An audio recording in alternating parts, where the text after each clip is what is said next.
मेरे channel Shweta space में। तो जब बात आती है ना रीयूज़ करने की, तो हमारे दिमाग में ना कुछ पॉइंट्स रहते हैं। उसमें सबसे पहला पॉइंट ये रहता है ना कि हम जो भी चीज़ रीयूज़ करके कुछ नया बनाने जा रहे हैं वो हमारे बजट में रहे। क्योंकि अगर हम डीआईवाई में करने जाएं और पता चले कि हमारा बजट जो है, जो हम सामान यूज़ करने जा रहे हैं उससे कहीं ज़्यादा हो गया, तो फिर उसे बनाने का मज़ा नहीं आता है।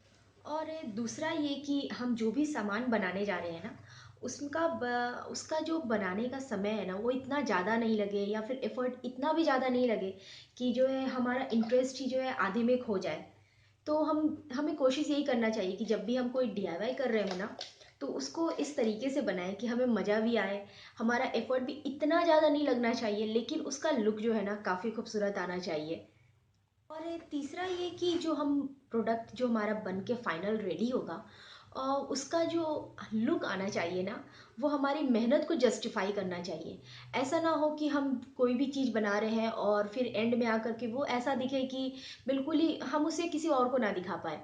तो ऐसा नहीं होना चाहिए, हमारी जो मेहनत है वो उसमें दिखनी चाहिए। और बस ये सब चीज़ें जो है ना धीरे धीरे आती हैं, प्रैक्टिस से आती हैं, समय के साथ आती हैं। तो बस आज मैं आप लोगों के साथ यही कुछ शेयर करने जा रही हूँ। एक डीआईवाई जो मैंने किया है, अभी जो हमने साफ़ सफाई की उसमें जो हमें कुछ चीज़ें मिली, बस उसी का यूज़ करके मैं आज आप लोगों के साथ एक डीआईवाई बताने जा रही हूँ। तो चलिए शुरू करते हैं आज का वीडियो। तो मुझे कुछ इस तरह के बैंगल्स मिले जो कि कुछ टूट गए थे, कुछ पुराने हो गए थे। तो आई थॉट कि चलो इससे कुछ एक डेकोर आइटम बनाते हैं। तो इसके लिए मैंने यहाँ पर इस तरह का एक गत्ता लिया है, जिसको मैंने एक बहुत बड़े से गत्ते से कट किया है। अच्छा, इसका साइज़ जो है ना आप अपने अनुसार ले सकते हैं, जितनी बड़ी चाहें। मैं यहाँ पर थोड़ा लार्ज तरीके से बना रही हूँ, इसलिए मैं इसको थोड़ा बड़ा ले रही हूँ। और क्या करेंगे ना, इस तरह से इसके साइड्स को मैं यहाँ पर कवर कर रही हूँ। कवर करने का मतलब है कि इसके साइड्स के जो किनारे होते हैं ना, मैं इस तरह से पतले गत्ते कट करके उसको फेविकॉल की हेल्प से ऐसे चिपका रही हूँ। मुझे एक यहाँ पर प्रॉपर तरीके का जो होता है ना फ्रेम होता है, फ्रेम मुझे चाहिए। तो मैं इस तरह के इसको बना रही हूँ।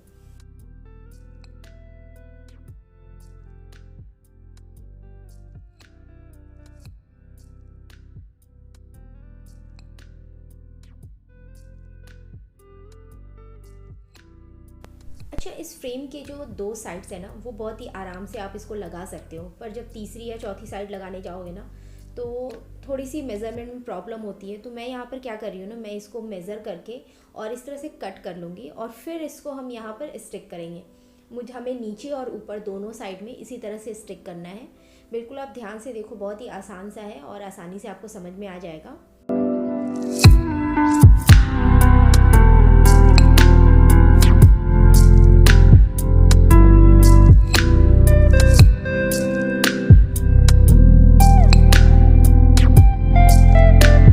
उसके बाद मैं यहाँ पर ले रही हूँ फेविक्विक। आप कोई सा भी सुपर ग्लू ले सकते हैं।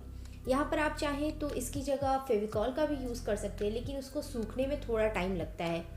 तो मैं यहाँ पर फेविक्विक का यूज़ करके इन सारे बैंगल्स को जो है ना दो दो के पेयर्स में मैं इसको जो है इस तरह से स्टिक कर दूँगी। हमें 2 बैंगल लेना है और इस तरह से स्टिक करते जाना है। अच्छा, यहाँ पर ख़ास बात ध्यान देने वाली ये है ना कि आपकी चूड़ी जो है, आपकी जो बैंगल है वो कितनी मोटी है। क्योंकि मैं यहाँ पर बहुत ही पतली चूड़ी का यूज़ कर रही हूँ, तो मैं यहाँ पर दो दो को एक साथ स्टिक कर रही हूँ। अगर आपके पास थोड़ी चौड़ी वाली बैंगल्स जो आती है ना, कड़े आते हैं, उस तरह वाली पड़ी हैं, तो आप चाहो तो उसमें स्टिक ना करो, उसकी ज़्यादा ऊंचाई की ज़रूरत नहीं पड़ेगी एक्स्ट्रा उसमें ऐड करने की। तो आप आगे देखोगे कि मैं किस तरह से कर रही हूँ। यहाँ पर कोई भी ज़रूरत नहीं है कि आप सेम कलर के एक दूसरे के ऊपर स्टिक करो। आप डिफरेंट डिफरेंट कलर को भी एक दूसरे के ऊपर स्टिक करके आप इसका बेस तैयार कर सकते हो। तो इस तरह से मैंने अपनी सारी चूड़ियों को बिल्कुल इसी तरह से रेडी कर लिया है। उसके बाद हमने जो फ्रेम बनाया था ना, हम उस पर इस तरह से इन चूड़ियों को चिपकाएंगे। यहाँ पर आप सुपर ग्लू का हुआ या फिर ग्लू गन हुआ, आप कुछ का भी यूज़ कर सकते हो। इसलिए मैं यहाँ पे सारी चीज़ें यूज़ करके आपको बता रही हूँ। बट जब आप पहली लाइन को ऐसे चिपका लोगे ना, स्टिक कर लोगे, तो फिर आपको फील होगा कि आप जब दूसरी लाइन और आगे जब बनाने जा रहे हो तो वो जो उसका मेज़रमेंट जो काफ़ी दिक्कत हो जाएगा आपको लगाने में, कि वो सारे अलाइनमेंट बिल्कुल सही रहे। तो यहाँ पर एक ट्रिक है जिसको आप करके आसानी से आप बिल्कुल सही जो मेज़रमेंट होती है, जो एक चूड़ी के बीच दूसरे चूड़ी के बीच के गैप जो होते हैं, उसको आप कैसे कर सकते हो। तो यहाँ मैं आपको बता रही हूँ कि पहले इस तरह से आप एक चूड़ियों को पहले अरेंज कर लो और उसके बाद क्या करना है ना, जब आप इसको चिपकाने जाओ मतलब बोर्ड पर जब आप इसको चिपका रहे हो, तो आप इस तरह से पहले चूड़ियों को लगाओ और फिर एक कोई सी भी लकड़ी लो या फिर स्केल लो। ज़्यादा अच्छा रहेगा कि आप कोई मेज़रमेंट स्केल ही लो और इस तरह से इनके बीच में जो है आप गैप्स को नाप करके आप इसको चिपका सकते हो।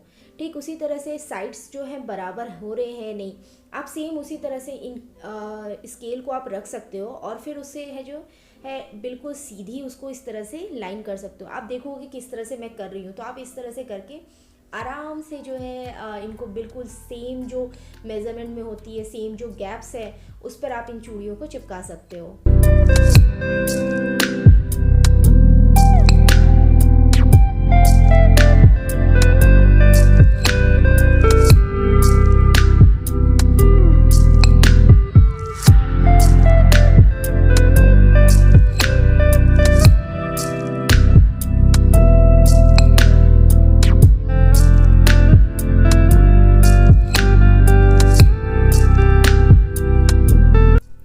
नेक्स्ट मैं इन सारे बैंगल्स को अच्छे से कवर करूँगी।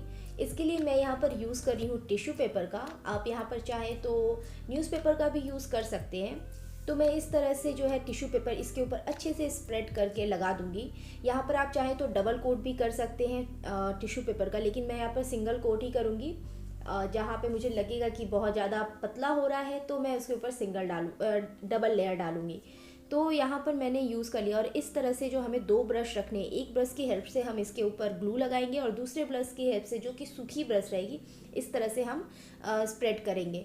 क्योंकि क्या है ना कि अगर आप हाथ से इसको करने जाओगे ना तो ये आपके हाथों में चिपकेंगी और अच्छे से लगेंगी नहीं।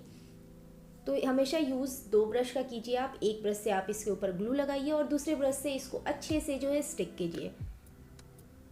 तो यहाँ पर मैंने क्या किया है ना, एक बोल में जो है थोड़ा पानी में जो है फेविकॉल को मिक्स करके तब इसका यूज़ मैंने यहाँ पर किया है। तो बिल्कुल आपको भी इसी तरह से करना है और पूरे बोर्ड को जो है अच्छे से कवर कर देना है। साथ ही साथ इसके साइड्स को भी मैं कवर करूँगी और इसको सूखने के लिए छोड़ देना है। ज़्यादा टाइम नहीं लगेगा इसको सूखने में, जल्दी ही ये सूख जाता है। उसके बाद मैं यहाँ पर एक और बोल ले रही हूँ जिसमें मैं डाल रही हूँ वॉल पुट्टी। आप यहाँ पर चाहे तो वाइट सीमेंट का भी यूज़ कर सकते हैं, लेकिन मैं रिकमेंड करूँगी कि आप यहाँ पर वॉल पुट्टी का ही यूज़ करें। और इसको पानी की हेल्प से हम एक पतला घोल बना लेंगे। पतला मतलब बिल्कुल ही रनी नहीं बनाना है, थोड़ा थिक बनाना है। उसके बाद यहाँ पर हम अपने मन चाहे कलर को ऐड कर लेंगे। आप यहाँ पर कोशिश करें एक्रेलिक पेंट या फिर जो फैब्रिक पेंट होते हैं उसका यूज़ करें। तो यहाँ पर थोड़ा ज़्यादा अमाउंट में ही कलर डालें, क्योंकि क्या है वाइट बेस है तो उसमें जब कोई भी कलर जाएगा तो उसका कलर थोड़ा लाइट हो जाएगा। तो इसलिए मैं यहाँ पर यूज़ कर रही हूँ अच्छे से। मैं थोड़ा सा डार्क डाल रही हूँ, मतलब इसमें थोड़ा क्वांटिटी ज़्यादा डाल रही हूँ। और अच्छे से मिक्स करने के बाद हम यहाँ पर यूज़ कर रहे हैं इसको। जब हमारा बेस पहले हमेशा ध्यान रखें कि जो टिश्यू पेपर है ना वो सूख जाए। तो टिश्यू पेपर के सूखने के बाद मैं यहाँ पर इस तरह से इसको अच्छी तरह से बोर्ड के ऊपर लगा दूँगी। और यहाँ पर लगाते हुए जो है हमें इसे सूखने के लिए इंतज़ार नहीं करना है। उसके बाद मैं यहाँ पर ले रही हूँ एक छोटा सा स्पॉन्ज जिसको मैंने कट किया है, जो हमारे बर्तन धोने वाले स्पॉन्ज आते हैं ना उसमें से, और उसकी हेल्प से हम यहाँ पर डैब डैब करके अच्छा से एक टेक्सचर इसको देंगे। तो आप यहाँ पर देखोगे कि किस तरह से ये टेक्सचर इसके ऊपर आ रहा है। बहुत ही आसान सा प्रोसेस है, इसको बहुत ही हल्के हाथों से लेकिन कीजिएगा। ज़्यादा ज़ोर से करने पर क्या होगा ना, आपके टिश्यू पेपर फटने शुरू हो जाएंगे। तो यहाँ देखिए कितना खूबसूरत सा इसके ऊपर एक टेक्सचर आ रहा है। तो बिल्कुल हमें इस तरह से पूरे बोर्ड को कवर करना है और इस तरह से हमें इसके ऊपर डैब डैब करते हुए टेक्सचर बनाना है। ठीक इसी तरह से मैं इसके साइड्स को भी कवर करूँगी, लेकिन साइड को जो है मैं इसके ऊपर कोई टेक्सचर नहीं दूंगी, बिल्कुल प्लेन रखूँगी। और इसको सूखने में जो है 1 दिन का समय लग सकता है, तो आप इसको सूखने के लिए आराम से छोड़ दीजिए। तब तक के लिए जो है हम अपना आगे का प्रोसेस कर सकते हैं, जो कि मैं आगे बताऊंगी आपको।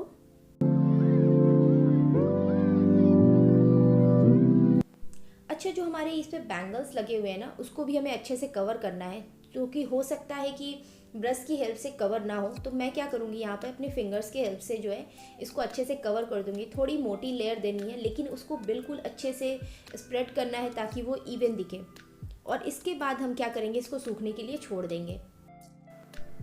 जब ये अच्छी तरह से सूख जाएगा तो उसके बाद मैं इसमें थोड़ा और डिटेलिंग ऐड करूँगी, जिसके लिए मैं यहाँ पर ले रही हूँ अगेन जो है हमारे वॉल पुट्टी में थोड़ा सा और कलर मिक्स करके इसके जो साइड्स हैं इसको मैं इस तरह से कवर कर रही हूँ।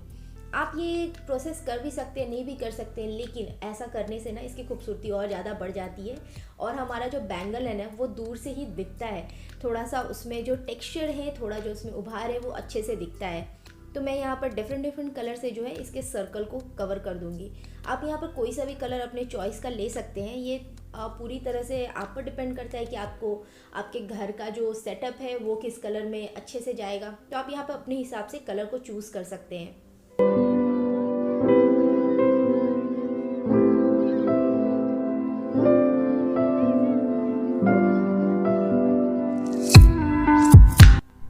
नेक्स्ट मैं यहाँ पर इस तरह का एक मोटा रोप ले रही हूँ। आप यहाँ पर किसी भी तरह का जूट रोप ले सकते हैं। मेरे पास ये क्राफ्ट वाली थी तो मैं क्राफ्ट वाले यूज़ कर रही हूँ। और इस तरह से जो है आप फेविकॉल की हेल्प से या फिर ग्लू गन की हेल्प से, किसी की भी हेल्प से इस तरह से सर्कल बनाते हुए इसको अच्छे से हमें बना लेना है। इसका साइज़ डिपेंड करेगा कि आपका जो बैंगल है वो कितना बड़ा है।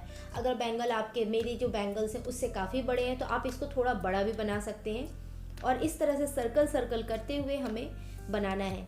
जब ये एंड हो जाए तो हमें इस तरह से ऊपर से टक कर देना है और फिर हमें इसे कट कर लेना है। तो इस तरह से हमें जितने बैंगल्स हमारे पास है ना उसके अनुसार, उसकी गिनती के अनुसार हम बना सकते हैं। और इस तरह से मैं क्या कर रही हूँ ना, लास्ट में इसको इस तरह से खोल रही हूँ धागों को, क्योंकि ये काफ़ी मोटा है। और इसको जो है एक अपने पास, जो मेरे पास कंघी पड़ी हुई थी उसकी हेल्प से जो है इसको इस तरह से ब्रश कर रही हूँ। आप यहाँ पर कोई भी चीज़ का यूज़ कर सकते हैं, जैसे कि आपके पास अगर कपड़े धोने वाले ब्रश है ना, आप उसका भी यूज़ करके इस तरह से बना सकते हैं। तो इस तरह से मैंने ढेर सारे बना लिए हैं। उसके बाद हमने यहाँ पर जो भी जूट से बूटियाँ बनाई हैं उन सबको हम इन बैंगल्स के बीच में चिपका देंगे। मैं यहाँ पर जो है एक पैटर्न फॉलो करूँगी चिपकाने के लिए। आप यहाँ पर थोड़ा डिफरेंट भी कर सकते हैं, ये टोटली आप पर डिपेंड करता है कि आप इसको किस तरह से करना चाहते हैं। जैसे कि मैं यहाँ पर एक बिल्कुल तिरछा लगा रही हूँ, एक को मैं सीधा लगाऊंगी। तो बिल्कुल इस तरह से मैं पैटर्न फॉलो करते हुए इन सबको चिपकाने वाली हूँ। आप यहाँ पर चाहे तो एक पैटर्न में एक सिंगल पैटर्न भी अपना सकते हैं और उसके बाद इसको चिपका सकते हैं।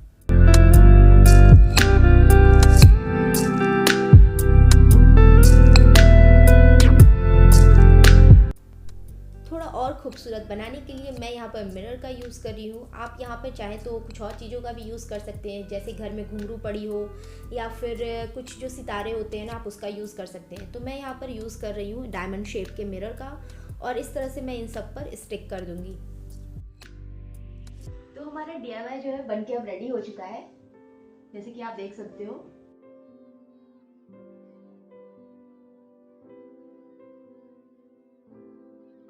ये काफ़ी खूबसूरत बना है और आप इसको चाहो तो ऐसे भी लगा सकते हो या फिर ऐसे भी लगा सकते हो, मतलब आप किसी भी तरीके से लगा सकते हो अपने ज़रूरत के अकॉर्डिंग।